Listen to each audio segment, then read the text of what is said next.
Abiso naman sa mga babiyahe at mamamasyal ngayong weekend. May ilang kalsada po kasi ang isasara sa ilang bahagi ng Metro Manila. Para sa ibang detalye, magbabalita ng live mula sa Quezon City si Dave Abuel. Dave, ano ba ang mga kalsadang maapektuhan at kailan yan pasisimulan? Ruth, magsisimula ng alas 7 ng umaga bukas ang pagbabawal sa mga bus, truck at iba pang malalaking sasakyan na dumaan sa ilalim ng EDSA Quezon Avenue flyover. Tanging light vehicles lang ang papayagang mag-U-turn sa ilalim ng flyover.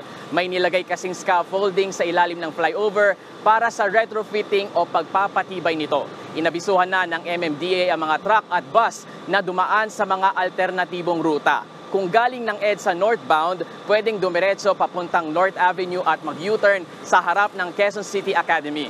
Kung nasa EDSA southbound naman, pwedeng kumaliwa sa Quezon Avenue, kaliwa sa Senator Miriam Defensor Santiago Avenue na dating Agham Road, kaliwa ulit sa North Avenue, saka dumiretso sa EDSA. Sa June 29 naman, isasara ang bahagi ng Mindanao Avenue sa pagitan ng Congressional Avenue at Tandang Sora. Layo nitong bigyang daan ang construction ng Tandang Sora Station ng Metro Manila Subway Project. Kaya abiso ng MMDA, maghanda na sa traffic. Meron naman daw mga alternatibong ruta. Pwede ring daanan ng light vehicles ang kagagawa lang na diversion road para makaiwas sa traffic.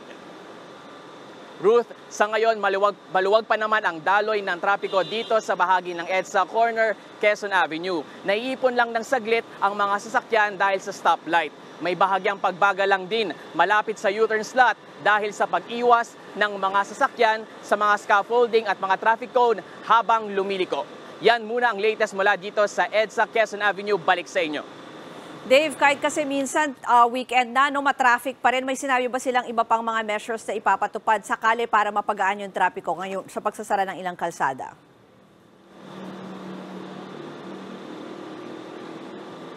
Usually naman, Ruth, meron nilalagay na mga alternative routes, yung MMDA o kaya yung Department of Transportation.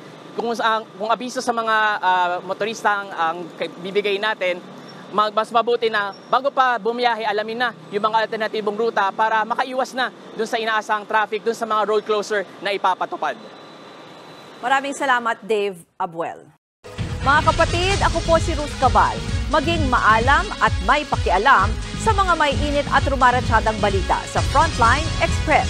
Para maging updated sa balitaan, mag-subscribe lang sa social media pages ng News 5.